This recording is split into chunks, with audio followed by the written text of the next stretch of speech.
aos anseios e os desejos de quem quer que seja. Deus tem um plano e um propósito. Tá certo, irmãos? Então, meu coração fica aflito, porém, quando eu penso na soberania de Deus, eu descanso. Nós já vivemos tempos piores. A igreja já passou por tempos piores. Quem estuda a história da igreja sabe, os piores momentos da igreja foi o final do 1º século, no meio do 2º século e no 3º século, quando o Império Romano decidiu fazer frente, fazer pressão contra o movimento de crescimento da igreja, caçou e assassinou muitos cristãos. Os cristãos eram levados para o Coliseu e lutavam por mulher grávida, tinha que lutar com um leão, por exemplo.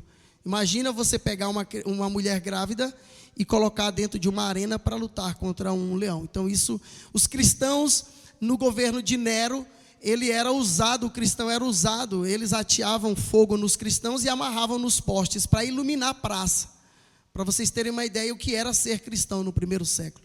Mas com tudo isso, a igreja foi tão forte, irmãos, que ela conseguiu envolver o Império Romano, por dentro do Império Romano, entrando nas artérias do Império Romano, na corrente sanguínea do Império Romano, de tal forma que até o imperador romano se converteu e todo o império foi dominado pela igreja, de modo que de lá, final do 3º século, nós tivemos um governo de 1000 anos, a igreja governou o planeta Terra por 1000 anos, ou seja, nunca, nenhum governo, nenhum império, ninguém conseguiu força suficiente para aplacar a força de uma igreja.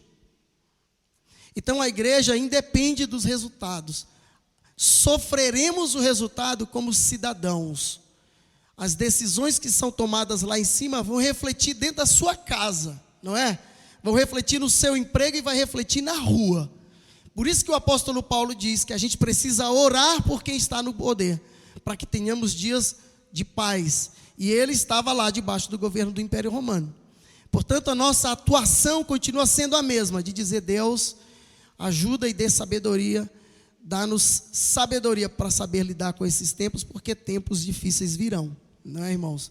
Mais uma vez passaremos, porém são tempos necessários para a própria edificação da igreja. Agora, irmãos, o que acontece? Mesmo em meio à tribulação, o que nós, agora, como eu falo com a Igreja Batista do Parque Peruche, então o que eu acho que é fundamental que você, que é membro da Igreja Batista do Parque Peruche, saiba? Claro que as outras igrejas sabem disso.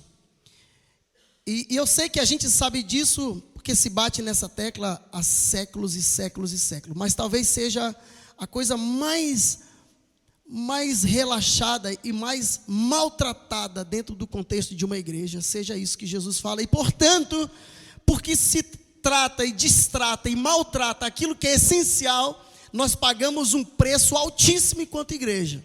O que é essencial numa igreja? O que não pode faltar numa igreja? Pode faltar tudo. Pode faltar prédio, pode faltar banco, pode faltar culto. Imagina, irmão, que o governo decida que nós seremos caçados e caça-se as igrejas e caça-se prédio, não se pode mais falar, como na China. Para eu pregar na China, primeiro eu tenho que dar o sermão nas mãos do governo e um fiscal do governo tem que avaliar o sermão que é pregado. Todo sermão que é pregado na China ou na Alemanha, por exemplo, todo sermão que é pregado, o pastor na Alemanha ele é um funcionário público. Só para vocês terem uma ideia. Por isso a igreja da Europa é uma igreja morta. Independe de prédio, o que não pode faltar? Não tem ministério de louvor, não tem bateria, não tem som, não tem nada. O que é que faz uma igreja ser igreja? O que é que não pode faltar na Igreja Batista do Parque Peruche? O que é que faz dessa comunidade ser uma igreja de Jesus? Só uma coisa, só. O resto é acessório e não tem importância nenhuma se faltar isso. Vou falar para os irmãos e vou repetir o que eu estou falando, a mesma coisa há 2 anos. Há 2 meses aqui, insistentemente. Capítulo 13 de João.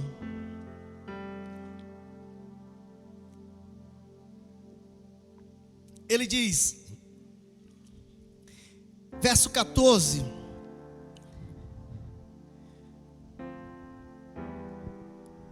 Diz assim: irmãos, eu como mestre lavei os pés de vocês. vocês devem lavar os pés uns dos outros. Se eu, como mestre, lavei os pés de vocês, Jesus não precisava lavar os pés de Pedro, nem de Tiago, nem de João, nem de Judas e de ninguém, não é, irmãos? Mas ele lavou os pés, numa atitude de servo, de tal forma que ele escandalizou Pedro. Porque na concepção de Pedro, mestre não lava pé, rei não lava pé, presidente não lava pé, ministro não lava pé, pastor não lava pé. Mas Jesus disse assim, ó, no meu reino é assim. Eu lavei os pés de vocês e dei o exemplo para que vocês, na minha comunidade, é assim que funciona. Os membros lavam os pés uns dos outros. É assim que na minha comunidade funciona. Na minha comunidade, na comunidade dos discípulos de Jesus, um discípulo lava o pé do outro. O que é lavar os pés? Pode lavar literalmente ou não, não é necessário. E ele diz, verso 17, verso 15 irmãos, 15. Eu vos dei o exemplo, para que como eu vos fiz, façais vós também. Então eu dei o exemplo. Então, se eu dei o exemplo, eu quero que vocês façam assim. Eu quero que vocês façam o que eu fiz. Façam o que eu falei e façam o que eu fiz. Lavem os pés uns dos outros. Porque se fizerdes isso, olha aí o que ele diz, verso 17. Se sabendo disso, sereis felizes se assim o fizerdes. Com governo sem governo, com pressão sem pressão, com dinheiro sem dinheiro, com prédio ou sem prédio, com culto ou sem culto. Nós seremos felizes assim, ele disse. Bem-aventurados sois se lavardes os pés uns dos outros. Ou seja, se vocês forem servos uns dos outros. Porque a igreja, ela só é igreja quando nós somos servos uns dos outros. Então ele diz, no verso 34, irmão: eu vos dou um novo mandamento, que vos ameis uns aos outros, assim como eu vos amei, que também vos ameis uns aos outros. Veja, um novo mandamento eu vos dou. Por que é novo? Porque esse mandamento ele já havia sido repetido lá na lei de Moisés. Mas ele é novo porque Jesus acrescenta uma coisa interessante: que vos ameis uns aos outros como eu vos ameis. Porque a lei diz assim: amai-vos uns aos outros como você ama a si próprio, não é? Jesus dá um novo referencial. Ele diz que o referencial não é mais o eu, porque o eu é impossível de amar. E aí é quase uma contradição da lei, porque a lei tem esse propósito. Então Jesus nos liberta dizendo que a forma correta de amar o irmão não é a partir do eu. O eu não é a referência, porque o eu jamais se permitirá amar alguém. O eu sempre amará a si próprio. O eu governa e é governado por si e se lixa o outro. E Jesus disse: a referência sou eu. Vocês, na minha comunidade, vocês devem seguir o meu exemplo.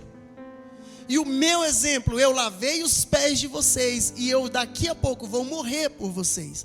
Amem-se uns aos outros, como eu vos amei. Então nós temos um modelo, nós temos um referencial. O modelo é: nós devemos nos amar como igreja de Jesus, como Jesus nos amou.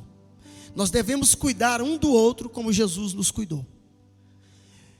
Não sabemos o que virá pela frente. Não sabemos, só sabemos que tempos difíceis virão. Porque isso já havia sido dito há muito tempo. Porque nos últimos dias sobrevirão tempos difíceis. Com governo ou sem governo, não é, irmãos? Nada disso é novidade para nós. Mas em meio a esse turbilhão de coisas difíceis e terríveis que pesa sobre nós, sobre as nossas casas, o que ele diz que faz uma igreja viver e passar em meio à perseguição, ele diz é que a gente precisa necessariamente, mais do que nunca, criar um vínculo de irmãos genuinamente. Precisamos dar a vida uns pelos outros, ele diz. Então ele diz: como eu vos amei, a vós que também vós vos ameis uns aos outros, assim como eu vos Amém. Então é um alto nível. E Jesus não está brincando. Ele não está brincando de faz de conta aqui. Eu sempre acho que não é porque ele não tinha o que falar. E veja, ele não está falando para a gente amar o mundo. Ele não está falando para você amar sua mãe e amar seu pai. Ele não está dizendo isso, para amar seu vizinho. Ele não está falando aqui disso ainda. Que a gente tem que amar as pessoas e tem que amar todo mundo. Ele não está falando isso aqui. Ele está falando que a gente deve amar o irmão, porque essa é a comunidade de Jesus. E como consequência amaremos os de fora. Mas aí é outro. Que também vós uns aos outros vos ameis. Então, irmão, veja que é um assunto extremamente sério, central. Aqui é o centro, aqui é o cerne da questão, aqui é o nervo. O nervo desse corpo é a nossa relação. Um corpo sem nervo é um corpo morto. Um corpo sem sangue é um corpo morto. Ele pode ter até a estrutura física, mas se ele não tiver sangue circulando, e se na junção dos membros não tiver nervo que transforme os comandos em sensibilidade, esse corpo só tem cara de que é corpo, porém está morto. Porque Paulo diz que o que nos faz um, o que nos torna um, o que nos liga, diz Paulo, as ligaduras, somos membros uns dos outros, mas o que nos liga é o amor. Assim como o que liga Jesus ao Pai é o amor. Faltando isso, somos um Frankenstein. Então ele diz, verso 35. Nisso todos saberão que sois meus discípulos, se vos amardes uns aos outros. Se nós formos coesos como igreja, se nós estivermos juntos como irmãos, pode vir perseguição, pode vir tribulação, pode vir angústia, pode vir a espada, e Paulo diz, nada nos separará desse amor, porque estamos firmes, absurdamente firmes, coesos, nós somos um corpo. Foi isso que fez a igreja suportar a pressão do Império Romano. Foi isso que fez a igreja ganhar o Império Romano. Foi isso que fez a igreja conquistar a Europa inteira. Desceu para a África e para a América e conquistou a América, conquistou o Império, conquistou o continente africano. Foi para o Oriente. E hoje você vê uma cruz em todo o planeta, você vê uma cruz. Porque essa igreja, em meio à angústia, ela estava unida. Ela tinha um só coração. O que não pode faltar para nós nesse momento? O que não pode faltar para nós agora é coesão. O que não pode faltar para nós agora é o senso de família. O que não pode faltar para nós agora? Pode faltar tudo. Pode tirar tudo da gente. Podem tirar tudo, mas não podem tirar de nós a nossa identidade como família de Deus. Tá bem, irmãos? Porque é isso que vai fazer com que nós suportemos, que nós sejamos um, com prédio ou sem prédio, com banco ou sem banco, nós somos um. Porque foi isso que ele pediu para a sua igreja. Ele não pediu para a sua igreja, Jesus nunca pediu que nós levantássemos prédio. Jesus nunca pediu que fizéssemos banco. Isso é uma necessidade nossa que nós colocamos, porque o grupo cresce, a gente precisa de uma estrutura. Mas a essência, o coração da sua mensagem é que nós estejamos unidos e sejamos um como família do Senhor. Aqui, acolá, onde quer que nós estejamos ligados, estejamos unidos. No capítulo 14,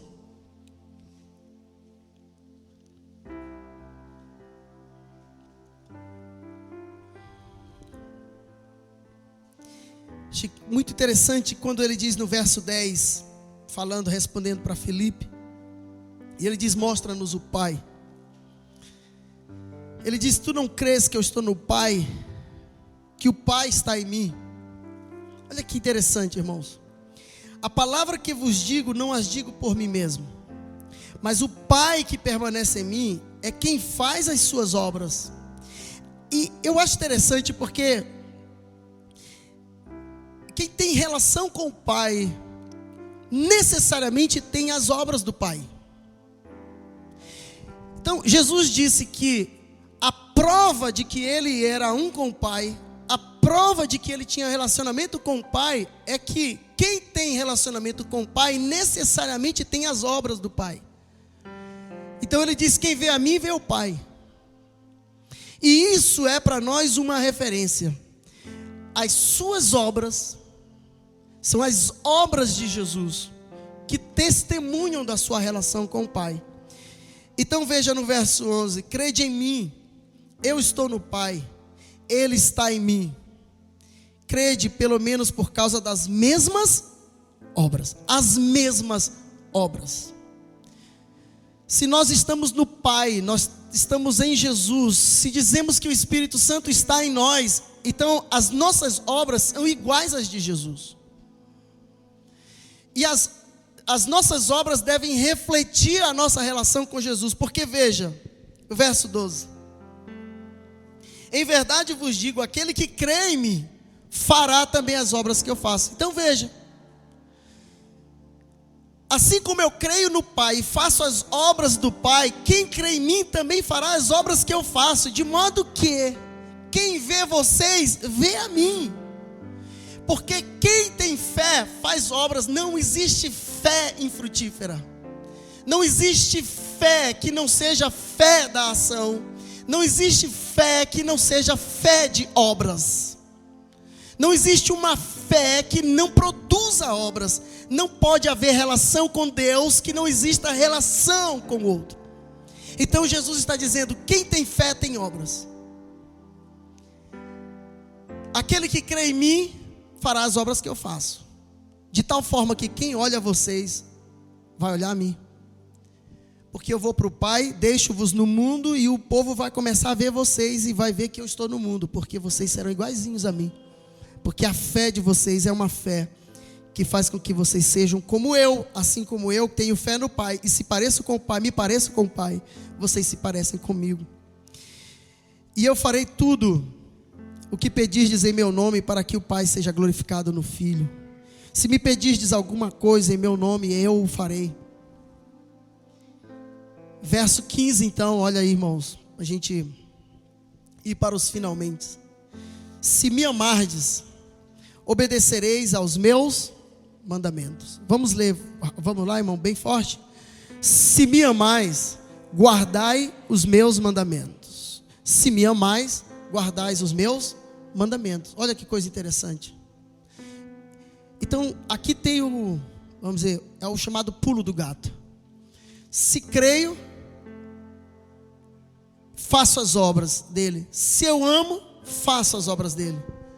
Se me ama, guarda os meus mandamentos. E o seu mandamento qual é? Qual que é o seu mandamento? Nós acabamos de ler.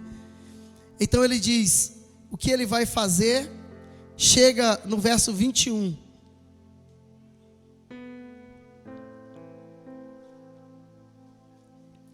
Aquele que tem os meus mandamentos e a eles obedece, esse é o que me ama. Aquele que me ama será amado por meu Pai, e eu o amarei e me manifestarei a ele. Pronto. Aqui, irmão, não há império romano que suporte. Aqui não há nada que consiga destruir a igreja. Aqui não tem pressão, irmão, que seja forte o suficiente para destruir uma igreja. As portas do inferno não prevalecerão contra a igreja. Por que as portas do inferno não prevalecem contra a igreja? Porque a igreja está firmada e fundamentada sobre essa verdade. Nós somos um custe o que custar. Ele nos deu o exemplo e nós somos servos. O princípio que norteia as nossas relações é de serviço. Nós somos servos uns dos outros. Somos escravos uns dos outros. Estamos para servir um ao outro. Estamos aqui para fazer de 3, 4, 1. Se faltar isso, irmãos, nós não suportamos nem uma gota d'água. Qualquer coisa é motivo para nossa divisão. Qualquer coisa, um olhar faz você ficar chateado com o irmão.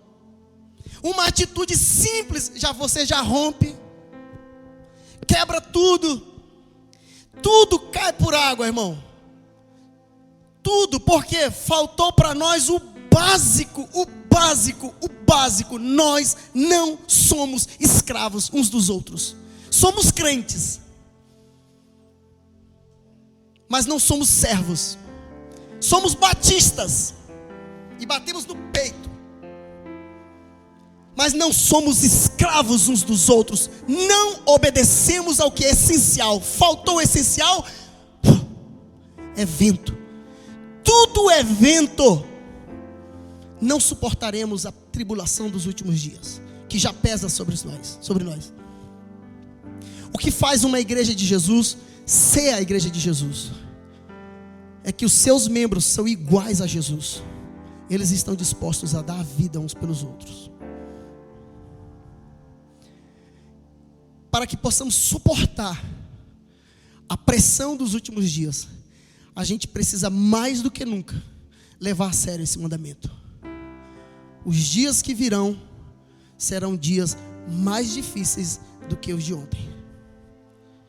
Se foi difícil para nós ano passado, o ano que vem será um pouco mais difícil. 2024 será um pouco mais difícil. 2025 cada vez mais difícil.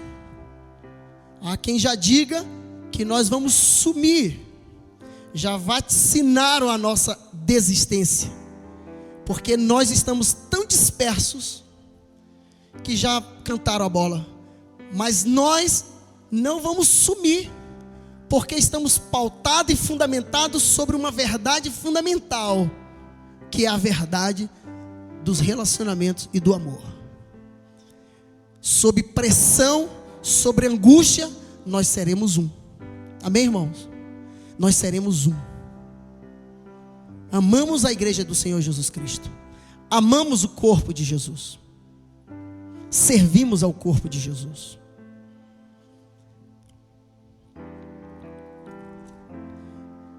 Verso 24.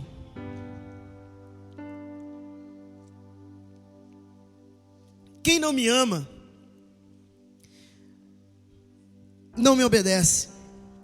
Quem não me ama, não obedece às minhas palavras. E veja, as palavras que vocês estão ouvindo, ele diz, não são minhas, são do Pai. Então quem não me obedece, não obedece ao Pai. E se não me obedece, não há relação nem comigo e não com o Pai, nem com o Pai. Veja a importância, no capítulo 15, irmãos, como é importante obedecermos aos seus mandamentos. Verso 7. Se permanecerdes em mim, capítulo 15, verso 7. Se permanecerdes em mim, as minhas palavras permanecerem em vós, pedi o que quiserdes, e vos será concedido. Porque o meu Pai é glorificado nisso, em que deis muito fruto. E assim sereis meus discípulos. Como meu Pai me amou, assim também eu vos amei. Então permaneçam no meu amor. Como que eu permaneço no amor de Jesus? Se obedecerdes aos meus mandamentos, permanecereis no meu amor. Quem não obedece aos seus mandamentos, por mais que fale, mas não está no amor e não é guardado por esse amor. Se obedecerdes aos meus mandamentos, porque a fé, ela é necessariamente obediência. Então ele disse, permanecerdes aos meus mandamentos, permanecereis no meu amor. Do mesmo modo que eu tenho obedecido aos mandamentos do meu Pai, e no seu amor eu permaneço. Eu vos tenho dito essas coisas para que a minha alegria permaneça em vós, e vós em a vossa alegria seja perfeita. Portanto, qual é o único mandamento que Jesus pede para nós? Verso 12. O meu mandamento é esse: amai-vos uns aos outros, assim como eu vos amei. Amai-vos uns aos outros, assim como eu vos amei. Igreja Batista do Parque Peruche. Qual é a minha palavra para os irmãos nesse dia? Qual é o meu pedido para os irmãos? E se eu pudesse deixar uma última palavra para os irmãos: amai-vos uns aos outros, assim como Jesus vos amou. Pode faltar qualquer coisa na igreja, só não pode faltar a consciência de que o meu irmão precisa de mim, de que eu estou aqui para servir o meu irmão. A igreja só existe se eu estiver disposto a ajudar o meu irmão. Portanto, a sua vida é preciosíssima para a igreja. Os seus dons são preciosíssimos para a igreja. A sua dedicação é preciosíssima para a igreja. A igreja de Jesus é feita por mim e por você. Na Igreja Batista do Parque Peruche. Mas na Igreja de Jesus em São Paulo, na Igreja de Jesus no Brasil. Portanto, diante do que vier pela frente, de bem ou de ruim, o que vier, nós temos uma certeza e uma palavra. Uma palavra. Amemo-nos uns aos outros, para que a gente consiga suportar o que vai vir pela frente. A gente precisa estar coeso. A gente precisa estar junto, ligados um ao outro, juntos. Amém, irmãos? Portanto, o meu pedido e a minha palavra para a Igreja Batista do Parque Peruche, façam todo o possível para que essa realidade, essa verdade e esse mandamento, ele se torne realidade viva no vosso meio. Porque se fizerdes isso, Jesus disse, verso 14,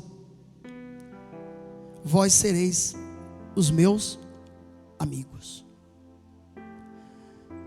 Vocês serão meus amigos, se fizerdes o que eu vos mando. É a obediência, é a vivência desse mandamento. A vivência desse mandamento é absolutamente tudo. Tudo está aí. Tudo, as respostas de oração, tudo, absolutamente tudo depende da vivência desse mandamento. Tudo. Se não há esse mandamento, tudo que fazemos é só uma doce ilusão. Nada existe. É puro teatro. Toda a realidade de Deus está aqui nesse mandamento. Toda a plenitude de Deus, da realidade, do relacionamento com Deus, tudo está aqui no amai-vos uns aos outros. A igreja existe no amor. Paulo diz que se eu profetizar e não tiver amor, de nada vale. Se eu pregar e não tiver amor, de nada vale. Se eu orar e não tiver amor, de nada vale. Se eu ministrar louvor e não for por amor, de nada vale. Se eu evangelizar e não for por amor, de nada vale. Se eu falar em línguas estranhas e não for por amor, de nada vale. Se você tiver o dom de interpretação das línguas, de nada vale. Tudo que se faz na igreja se faz a partir e no amor. Fora do amor é teatro. Ele diz que é como um sino, bem, e você não entende nada. A igreja é edificada quando nós nos amamos uns aos outros. Amém, irmãos? Essa igreja, ela resiste, ela suporta os tempos maus, se nós estivermos juntos. A igreja de Jesus em São Paulo precisa mais do que nunca estar junta. A igreja do Brasil precisa estar junta, unida. Juntos. Um cordão de três, né? De três dobras, ele é muito mais difícil de arrebentar. Não é assim? Juntos nós somos mais fortes. Amém, irmãos? Que o Senhor Deus vos abençoe, irmãos.